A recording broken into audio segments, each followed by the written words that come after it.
ఇది Avanigadda toll plaza. Vehicle బ్రేక్ డౌన్కి వచ్చాము. ఇది వచ్చేసరికి బ్రేక్ ప్యాడ్స్ పోయినాయి. దీనికి బ్రేక్ ప్యాడ్స్ పోయి ఆయిల్ లీక్ అవుతుంది అనమాట. ఆయిల్ లీక్ అవుతుంది.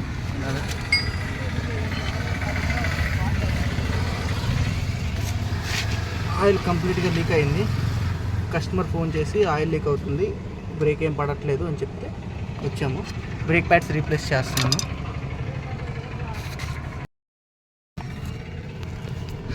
బ్రేక్ ప్యాడ్స్ రీప్లేస్ చేశాను.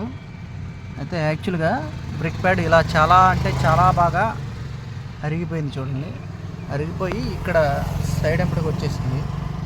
సైడ్ ఎంపట అంటే క్యాలిబర్లో నుంచి ఇలా జారుతూ కింద డిస్క్ ఎంపటే కిందకు వచ్చేసింది అనమాట. ఇలాంటి సిచ్యువేషన్స్లో ఫస్ట్ ఆఫ్ ఆల్ మనకి నాయిస్ అనేది వస్తుంది. నాయిస్ వచ్చినప్పుడు చూసుకుని మనం బ్రేక్ ప్యాడ్స్ రీప్లేస్ చేసుకుంటే ఎలాంటి ఇబ్బంది ఉండదు.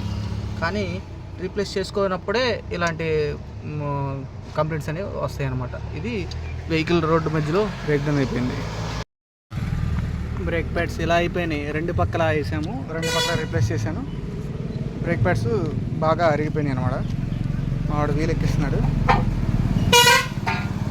పని అయితే కంప్లీట్ అయిపోయింది. 20 minutesలో బ్రేక్ ప్యాడ్స్ చేంజ్ చేసేసాం. థ్యాంక్ యూ ఫ్రెండ్స్, సపోర్ట్ చేయండి ప్లీజ్.